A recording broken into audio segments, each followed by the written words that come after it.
If you're new to investing, you should not be buying individual stocks. Let's start our financial journey with bad financial habits. Instead of strategic financial habits that build wealth, we think we can just open our app, pick a stock we like, and get rich. But the truth is, most people do not get into investing with good financial habits. They hear someone else made money. They hear about Nvidia being up over 100%. They hear about crypto going crazy. They hear about someone they know making thousands of dollars on a meme coin. And that's when they decide, I need to get in. I've done this. And a lot of beginner investors trying to get into the stock market game, they're doing the same thing. But here's the problem. If you're already hearing about a big move on a stock, you are late. The move has already happened. So now you're not investing, you're chasing. And if you're chasing things like meme coins, you're not building long-term wealth. You're trying to hit a quick win. And that's not investing, it's gambling. But on top of that, when you are buying something off of FOMO, it's usually already gone way up. So you are buying at the highs. And we all know the market doesn't just go straight up. Volatility is a part of the stock market. So what happens when you buy at the highs and you put $10,000 in, now later you're looking at your account and it only has $7,800 in it. And now you think the stock market does not work and it's rigged. So you take your money out, you lost money in the stock market, and now you might not even come back. When the problem really was not the stock market, the problem was your investment strategy, if you could even call that a strategy. Because even professional investors, people who do this full time, people working at hedge funds, most of them cannot even beat the S&P 500. So if people with more time, more resources, and way more experience cannot consistently pick winning stocks, what makes you think you can just jump in and hit a home run? That is a low probability strategy and an easy way to lose money in the stock market. The easier way for beginners to build an investment portfolio in the stock market, one that is simple, repeatable, and actually gives you a high probability of success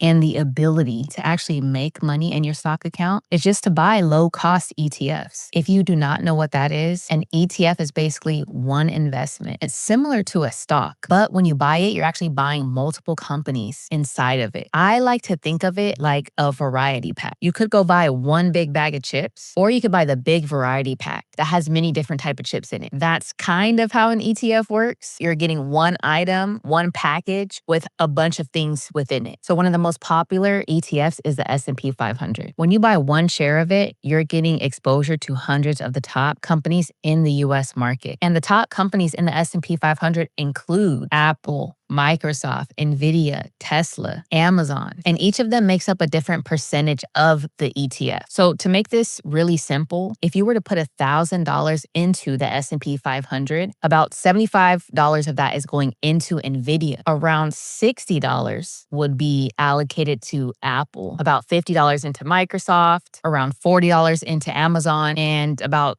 $20 to $25 into Tesla. The rest of your money is invested across hundreds of other companies in that index. So do you see why ETFs are so powerful? Instead of trying to pick one or two stocks and hope that they go up, you can own all of them in one investment. You don't have to guess which stock is going to make the move next. If Nvidia moves, you're in it. If Apple moves, you're in it. Amazon moves, you're in it. If Tesla moves, you are in it. So if you're new to investing, don't start by buying stocks. Start building a real portfolio by investing for the long term and utilizing the power and simplicity of broad market ETFs. And as always, don't forget, the most important areas of life to be wealthy are love, peace, and happiness. I'm wishing that for myself. I'm wishing that for you as well. And hopefully I see you on the next one.